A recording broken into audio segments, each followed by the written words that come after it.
ನೀನು ಮಾಡ್ತಾ ಇರೋದು ತುಂಬಾ ದೊಡ್ಡ ತಪ್ಪು. ಅದು ಹಾಗಲ್ಲ ಅತ್ತೆ. ನಿನ್ನ ಉದ್ದೇಶ ಏನೇ ಇರಬಹುದು, ನನ್ನ ಎದುರುಗಡೆ ಬಂದು ಮಾತಾಡ್ಬೋದಾಗಿತ್ತು. ಎಲ್ರ ಮುಂದೆ ಹಾಗೆ ಮಾತಾಡ್ತಾರ? ನನ್ನ ಮಾತನ್ನು ಸ್ವಲ್ಪ ಅರ್ಥ ಮಾಡ್ಕೊಳ್ಳಿ ಅತ್ತೆ. ನೀನು 100 ಕಾರಣ ಹೇಳಿದ್ರು ನಾನು ನಂಬೋದಿಲ್ಲ. ನಿನಗೆ ಒಳ್ಳೇದಾಗಬೇಕು, ನೀನು ಈ ಮನೆ ಸೊಸೆಯಾಗಿ ಬರಬೇಕು ಅಂತಲೇ ನಾನು ಇಷ್ಟೆಲ್ಲ ಕಷ್ಟಪಡ್ತಾ ಇರೋದು. ಬೆಳ್ಳಿನ ಮದುವೆ ಆಗಕ್ಕೆ ಹೊರಟಿರೋ ಮುತ್ತುನ ತಡೆದು ನಿನ್ನ ಮದುವೆ ಆಗಕ್ಕೆ ಒಪ್ಸಿದ್ದೀನಿ. ಅಂಥದ್ರಲ್ಲಿ ನೀನೇ ನನಗೆ ದ್ರೋಹ ಮಾಡ್ತೀಯ. ಈ ನೀಲಾಂಬರಿಗೆ ಸಿಟ್ಟು ಬಂದ್ರೆ ಮೊದಲು ಬಲಿಯಾಗೋದು ನೀನೇ. ಹುಷಾರ್. ಒಂದು ನಿಮಿಷ ಅತ್ತೆ. ಈ ವಿಷಯ ನಿಮಗೆ ಈಗ ಚಿಕ್ಕದು ಅನಿಸ್ತಿರ್ಬೋದು, ಆದರೆ ಮುಂದೆ ಸಮಸ್ಯೆ ಬಂದಾಗ ನಿಮ್ಮ ಜೊತೆ ಯಾರೂ ನಿಲ್ಲಲ್ಲ. ಆಗ ನಿಮ್ಮ ಸಹಾಯಕ್ಕೆ ಬರೋದು ಈ ಮಾಯಾ ಒಬ್ಳೆ. ಆವತ್ತು ಈ ಮಾಯಾ ಏನು ಎತ್ತ ಅಂತ ನಿಮಗೆ ಅರ್ಥ ಆಗುತ್ತೆ. ನಾನೇನಾದರೂ ತಪ್ಪಾಗಿ ಮಾತಾಡಿದ್ರೆ ಇಲ್ಲ ತಪ್ಪಾಗಿ ನಡ್ಕೊಂಡಿದ್ರೆ ದಯವಿಟ್ಟು ಕ್ಷಮಿಸಿ.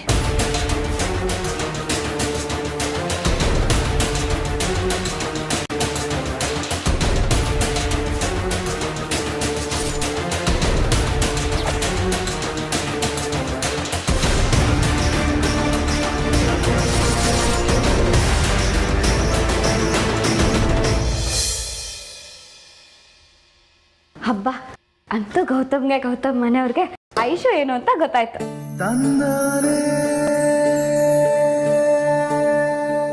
ಇನ್ನು ಐಶು ಮದ್ವೆಗೆ ಯಾವುದೇ ತೊಂದರೆ ಇರಲ್ಲ, ಎಲ್ಲ ಸುಸೂತ್ರವಾಗಿ ನಡೆಯತ್ತೆ.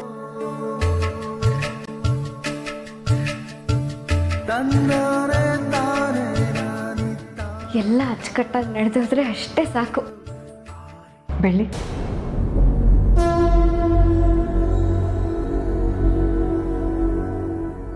ಏನ್ ಮಾಡ್ತಿದ್ಯಾ? ಅಡುಗೆ ಮಾಡ್ತಿದ್ದೀನಿ ಅತ್ತೆ. ಯಾಕತ್ತೆ? ಬಾ ನನ್ ಜೊತೆ.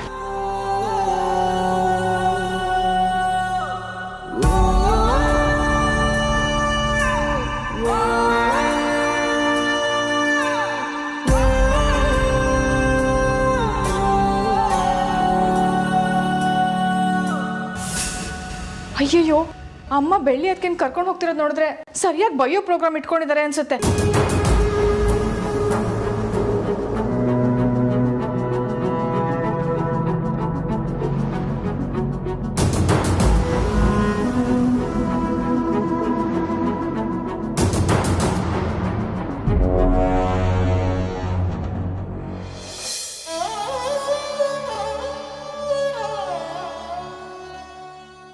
ಯಾಕತ್ತೆ? ಏನಾಯ್ತು? ಯಾಕೆ ಕಣ್ಣಲ್ಲಿ ನೀರು?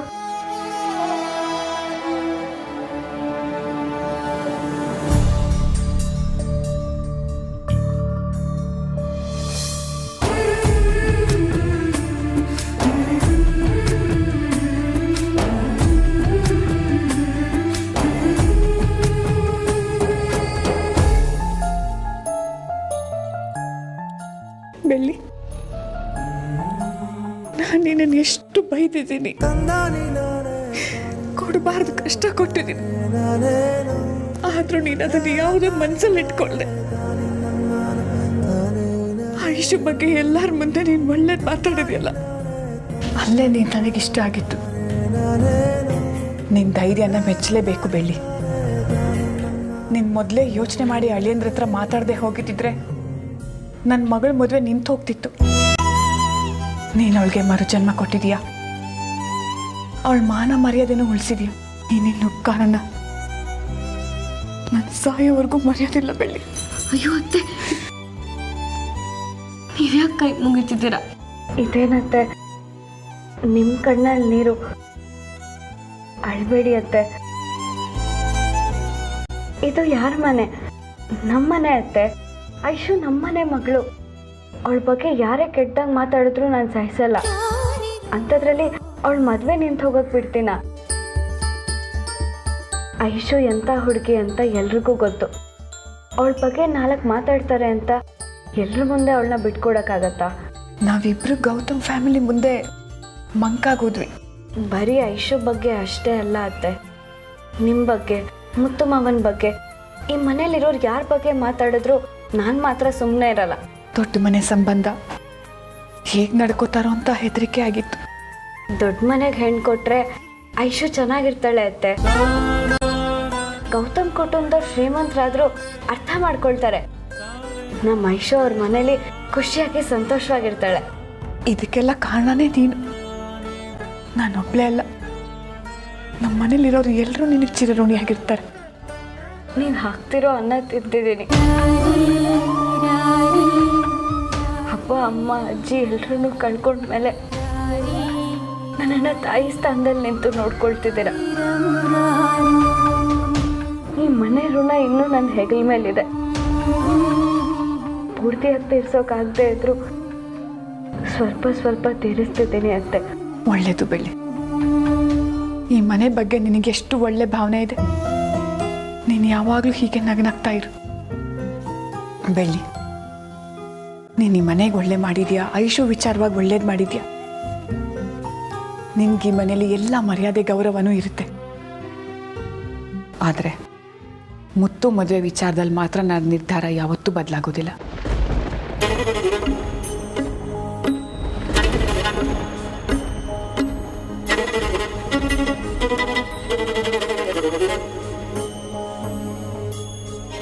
ನಾನು ಹೀಗೆ ಮಾತಾಡಿದ್ ನೋಡಿ ಮನಸ್ಸಲ್ಲಿ ಇಲ್ಲದೆ ಇರೋ ಆಸೆಗಳನ್ನೆಲ್ಲ ತುಂಬ್ಕೋಬೇಡ. ಈ ಹುಟ್ಕೊಳ್ಳೋ ಆಸೆಗಳು ಮುಂದೆ ನಿನಗೆ ದುಃಖ ತರುತ್ತೆ. ನನ್ನ ಮಾತು ನಿನಗೆ ಅರ್ಥ ಆಗಿದೆ ಅಂತ ಅನ್ಕೋತೀನಿ.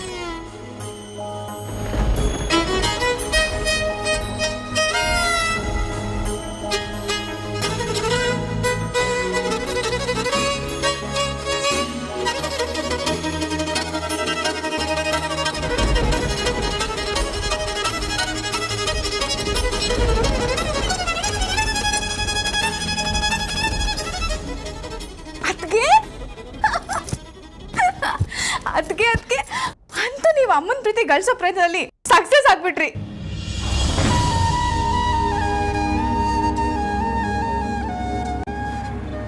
ಯಾಕದ್ಕೆ ಡಲ್ ಆಗಿದ್ದೀರಾ? ಅತ್ತೆ ಪ್ರೀತಿ ಗಳಿಸ್ದೆ ನಿಜ, ಆದರೆ ಅವ್ರ ನಿರ್ಧಾರ ಬದಲಾಗಲ್ಲ ಅಂತ ಹೇಳಿದಾಗ ಸ್ವಲ್ಪ ಬೇಜಾರಾಯಿತು. ಆದರೂ ಆ ತಾಯಿ ಚಾಮುಂಡಿ ನನ್ನ ಸಹಾಯಕ್ಕೆ ಇರ್ತಾಳೆ ಅನ್ನೋ ನಂಬಿಕೆ ಇದೆ. ಮುಂದೆ ಒಂದಲ್ಲ ಒಂದಿನ ಅತ್ತೆ ತಗೊಂಡಿರೋ ನಿರ್ಧಾರನೂ ಬದಲಾಯಿಸ್ತಾರೆ ಅನ್ನೋ ನಂಬಿಕೆ ಇದೆ.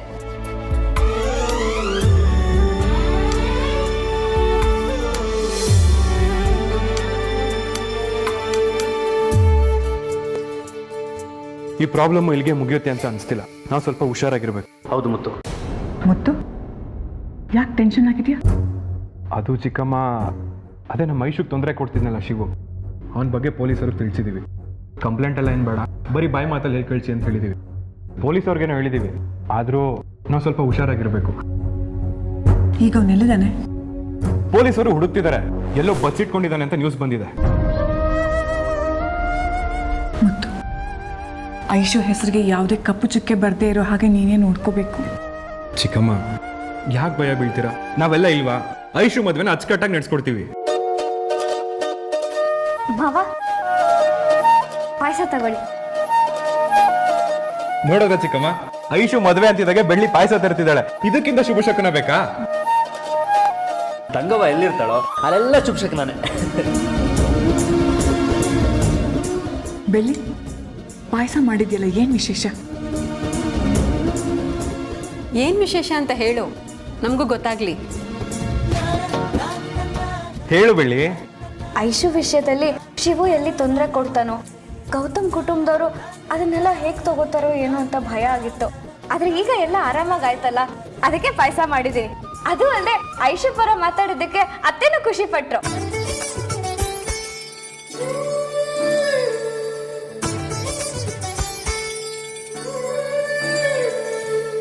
ಓಹೋ, ಇದು ಸಮಾಚಾರ. ಅದೇ ಸಂತೋಷಕ್ಕೆ ಗೋಡಂಬಿ ದ್ರಾಕ್ಷಿ ಜಾಸ್ತಿ ಹಾಕಿದ್ಯಾ, ಕರೆಕ್ಟ್ ತಾನೆ? ಅಮ್ಮನ ಮಾತು ಅಂದ್ರೆ ಬೆಳ್ಳಿಗೆ ಅಷ್ಟೊಂದು ಭಕ್ತಿ.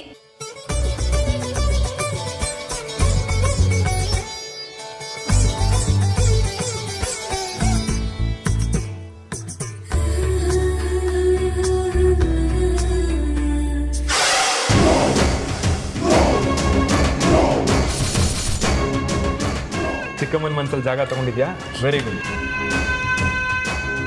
ಬೆಳಿ ನಿನ್ನ ಮನಸ್ಸು ಆಕಾಶದಲ್ಲಿ ಹಾರಾಡ್ತಿದೆ ಅಂತ ಗೊತ್ತು, ಏರೋಪ್ಲೇನ್ ಥರ ಲ್ಯಾಂಡ್ ಮಾಡೋ ಐಡಿಯಾ ಏನಾರು ಇದೆಯಾ?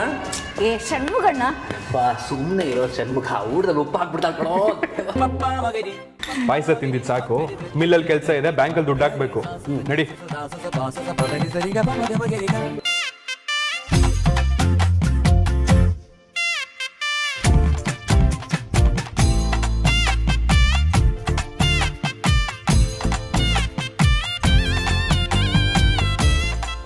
ಮಾಯಕ್ಕ ತಗೊಳ್ಳಿ ಪಾಯಸ, ತಗೊಳ್ಳಿ ಮಾಯಕ್ಕ ಪಾಯಸ. ಎಲ್ರ ಮುಂದೆ ನನಗಿಂತ ಒಂದು ಮೇಲ್ಗೈ ಸಾಧಿಸ್ಬಿಟ್ಟೆ ಅಂತ ಕೊಬ್ಬ. ಯಾವ ಧೈರ್ಯದ ಮೇಲೆ ಅತ್ತೆ ಜೊತೆ ಅಷ್ಟು ಈಸಿಯಾಗಿ ಮಾತಾಡ್ತಿದ್ಯೆ? ತಗೊಳ್ಳಿ ಮಾಯಕ್ಕ. ನನಗೆ ಬೇಡ. ಮಾಯಕ್ಕ ಇದು ಒಳ್ಳೆ ವಿಚಾರಕ್ಕೆ ಮಾಡಿರೋದು, ತಗೊಳ್ಳಿ. ಅಂದರೆ ನಾನು ಕೆಟ್ಟೋಳು ಅಂತ ಇಂಡೈರೆಕ್ಟಾಗಿ ಹೇಳ್ತಿದ್ಯಾ, ಇಲ್ಲ ಈ ಮನೆಯಿಂದ ನಾನು ಸ್ವಲ್ಪ ಸ್ವಲ್ಪ ದೂರ ಆಗ್ತಿದ್ದೀನಿ ಅಂತ ಹೇಳ್ತಿದ್ಯಾ? ಈ ಪಾಯಸ ಮಾಡಿರೋ ಉದ್ದೇಶನ ನಾನು ಆಡ್ಕೋಬೇಕು ಅಂತ ತಾನೆ? ಅಯ್ಯೋ ಆ ಥರ ಎಲ್ಲ ಏನೂ ಇಲ್ಲ ಅಕ್ಕ. ಐಶು ಮದುವೆ ಚೆನ್ನಾಗಿ ನಡೀಲಿ ಅಂದ್ಕೊಂಡಿದ್ದೆ, ಅದೀಗ ನೆರವೇರ್ತಿದೆ. ಏನಿನ್ ಮಾತಿನ ಅರ್ಥ? ಈ ಮದುವೆ ಚೆನ್ನಾಗಿ ನಡಿಬಾರ್ದು ಅಂತ ನಾನು ಯಾವ್ದಾದ್ರು ಕೇಳ್ಕೊಂಡಿದ್ದೀನ? ಯಾಕಕ್ಕ ಎಲ್ಲದಕ್ಕೂ ತಪ್ಪಾಗಿ ಅರ್ಥ ಮಾಡ್ಕೊಳ್ತೀರಾ? ಇದು ಒಂದು ವಿಷಯನಾ? ತಗೊಳ್ಳಿ. ಯಾರಿಗೆ ಬೇಕೆ ಅಂತ ದರಿದ್ರದ ಪಾಯಸ?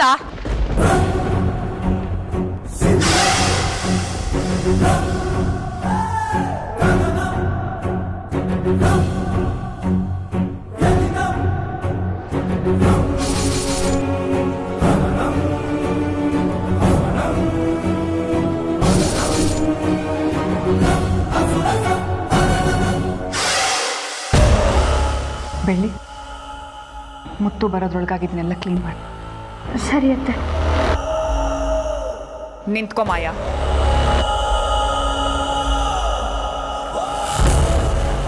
ನೀನು ನಡ್ಕೊಳ್ತಿರೋ ರೀತಿ ನಿನಗೆ ಸರಿ ಅಂತ ಅನಿಸ್ತಿದ್ಯಾ? ಮತ್ತೆ ಮತ್ತೆ ನಿನ್ನ ದುರಹಂಕಾರದಿಂದ ಹೀಗೆ ನಡ್ಕೋತಾ ಇದ್ರೆ ನಿನ್ನ ಮದುವೆನ ನಿನ್ನ ಕೈಯಾರೆ ನೀನೇ ಹಾಳು ಮಾಡ್ಕೋತೀಯ. ನಾನು ಬೆಳ್ಳಿ ಮೇಲೆ ಕೂಗಾಡಿದ್ರೆ ನಿಮಗೆ ಯಾಕೆ ಇಷ್ಟು ಸಿಟ್ಟು ಬರ್ತಿದೆ ಅತ್ತೆ? ಯಾಕೆ ಅಂತ ನನ್ನ ಕೇಳಬೇಡ, ನಿನ್ನನ್ನು ನೀನೇ ಕೇಳ್ಕೊ.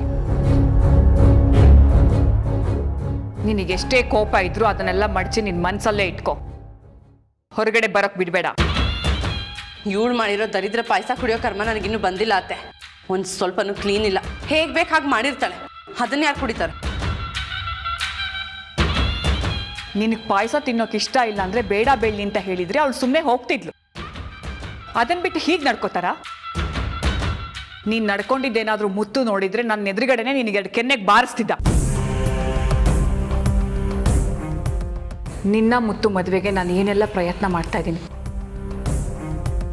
ಎಲ್ಲ ಕೈ ಮೀರಿ ಹೋಗೋದ್ರೊಳಗಾಗಿ ನೀನು ಎಚ್ಚೆತ್ಕೊಂಡ್ರೆ ಸರಿ, ಇಲ್ಲ ಅಂದರೆ ನಾನು ಏನೂ ಮಾಡೋಕ್ಕಾಗೋದಿಲ್ಲ.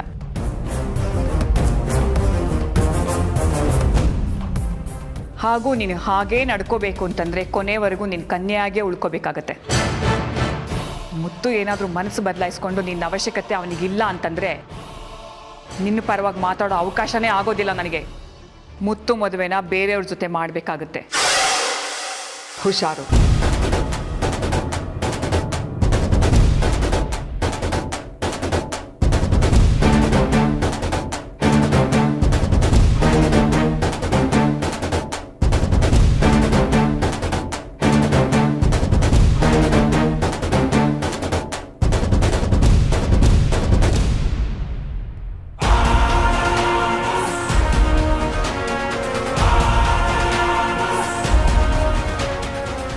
ಇಬ್ಬರ ಮಧ್ಯೆ ಏನೋ ನಡೀತಿದೆಯಲ್ಲ,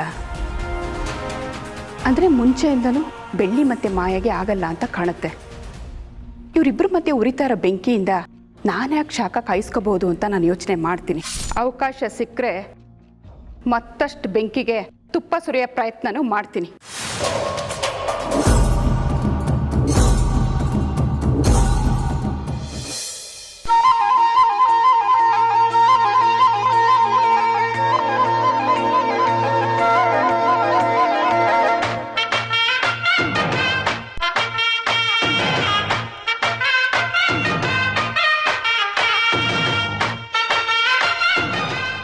ಎರಡು ಜಾತಕನೂ ನೋಡಿದೆ, ಗಣಕೂಟ ಚೆನ್ನಾಗಿ ಹೊಂದ್ಕೊಳ್ಳುತ್ತಮ್ಮ.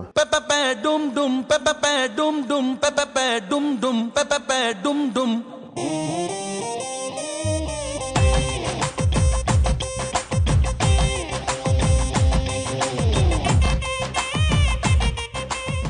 ನಿಶ್ಚಿತಾರ್ಥಕ್ಕೆ ಒಂದು ಒಳ್ಳೆ ಮುಹೂರ್ತ ನೋಡಿ ಹೇಳ್ತೀರಾ? ಅವತ್ತೇ ನಿಶ್ಚಯಾರ್ಥ ಇಟ್ಕೋಬೋದು. ಧಾರಾಳವಾಗಿ ಅವತ್ತೇ ನಿಶ್ಚಿತಾರ್ಥ ಇಟ್ಕೊಳ್ಳೋಣ. ನೀವೇನಂತೀರಿ? ಆಗ್ಬೋದು. ಶಾಸ್ತ್ರಿಗಳೇ, ನಿಶ್ಚಿತಾರ್ಥದ ಎಲ್ಲ ವ್ಯವಸ್ಥೆನೂ ಮಾಡಿ. ಆಯ್ತಮ್ಮ, ಲಿಸ್ಟ್ ರೆಡಿ ಇದೆ, ತೋಳಿ. ಮುತ್ತು ಎಲ್ಲ ವ್ಯವಸ್ಥೆನೂ ಮಾಡಿಬಿಡು. ಸರಿ ಚಿಕ್ಕಮ್ಮ. ಅಮ್ಮ, ಎಲ್ಲ ಸುಸೂತ್ರವಾಗಿ ನಡೀಲಿ. ನಾನಿನ್ನು ಬರ್ತೀನಮ್ಮ.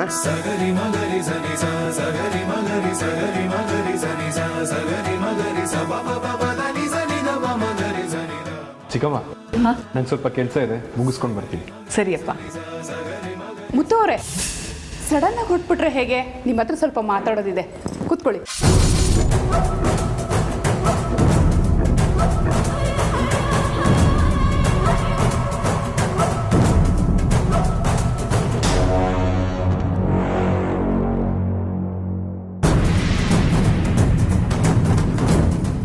ನೋಡಿ ನೀಲಾಂಬರಿ ಅವರೇ, ಕೆಲವೊಂದು ವಿಷಯ ನಿಶ್ಚಿತಾರ್ಥಕ್ಕಿಂತ ಮುಂಚೆನೇ ಇತ್ಯರ್ಥ ಆಗಬೇಕು.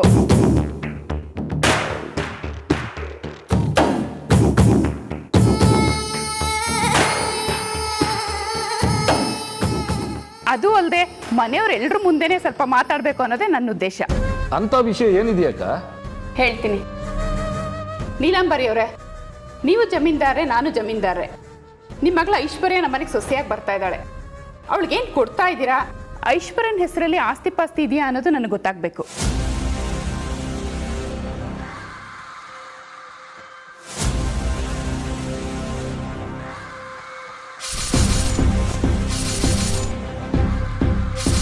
ಅದ್ಗೆ ಆಸ್ತಿ ಬಗ್ಗೆ ಮಾತಾಡೋ ಸಮಯನ ಇದು.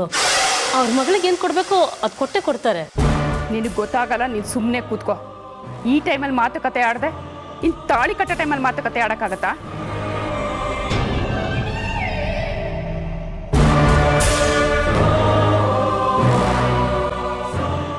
ಏನಪ್ಪ, ನಾನು ಇವಾಗ ಮಾತಾಡ್ಲಾ ಬೇಡವಾ?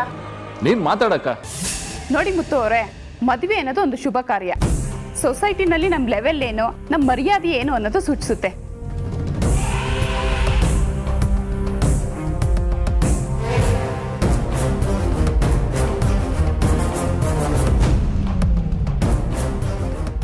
ಹೌದು, ಅಂದಾಗೆ ಮದುವೆಗೆ ಎಷ್ಟು ಕೆಜಿ ಚಿನ್ನ ಮಾಡಿಸ್ತಿದ್ದೀರಾ?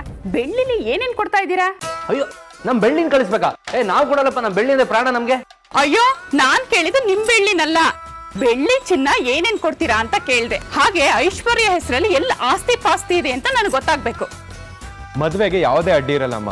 ಅವಳು ಮದ್ವೆಗೆ ಏನೇನು ಕೊಡಬೇಕು ಅಷ್ಟು ಕೊಟ್ಟು ಅದ್ದೂರಿಯಾಗಿ ಮದ್ವೆ ಮಾಡ್ಕೊಡ್ತೀವಿ. ಹೌದು, ನಮ್ಮ ಹಿರೀಕರು 7 ತಲೆಮಾರು ಕೂತ್ ತಿನ್ನೋ ಅಷ್ಟು ಆಸ್ತಿ ಮಾಡಿದ್ದಾರೆ. ಅದ್ರ ಬಗ್ಗೆ ನೀವೇನು ಯೋಚನೆ ಮಾಡಬೇಡಿ. ಮುತ್ತು ತನ್ನ ತಂಗಿ ಮದುವೆನ ವಿಜೃಂಭಣೆಯಿಂದ ಮಾಡದೆ ಬೇರೆ ಇನ್ಯಾರನ್ನ ಮಾಡ್ತಾನೆ? ತನ್ನ ತಂಗಿ ಶರ್ಮಿಲನ್ ಮದುವೆ, ಬೈರನ್ ಮದುವೆ ಎಲ್ರದ್ದು ದಾಮ್ ಧೂಮ್ ಅಂತ ಮಾಡಿ ಮುಗಿಸಿದಾನೆ. ಮದ್ವೆನಾ ಬಡವರು ಮಾಡ್ತಾರೆ ನೀಲಾಂಬರಿ ಅವರೇ. ಅದ್ರಲ್ಲಿ ಎಷ್ಟು ನಾವು ಒಡವೆಗಳು ಕೊಡ್ತೀವಿ, ಚಿನ್ನ ಬೆಳ್ಳಿ ಕೊಡ್ತೀವಿ, ಆಸ್ತಿ ಪಾಸ್ತಿ ಕೊಡ್ತೀವಿ ಅನ್ನೋದೇ ಮುಖ್ಯ ಆಗತ್ತೆ. ನಾನು ಯಾಕೆ ಈ ಮಾತು ಹೇಳ್ತಾ ಇದ್ದೀನಿ ಅಂದ್ರೆ, ನಮ್ಮ ವಂಶದಲ್ಲಿ ಮಗಳಿಗೆ ಎಷ್ಟು ಮರ್ಯಾದೆ ಕೊಡ್ತೀವೋ ಅದೇ ಮರ್ಯಾದೆ ಸೊಸೆಗೂ ಸಿಗ್ಬೇಕು ಅನ್ನೋದೇ ನನ್ನ ಉದ್ದೇಶ.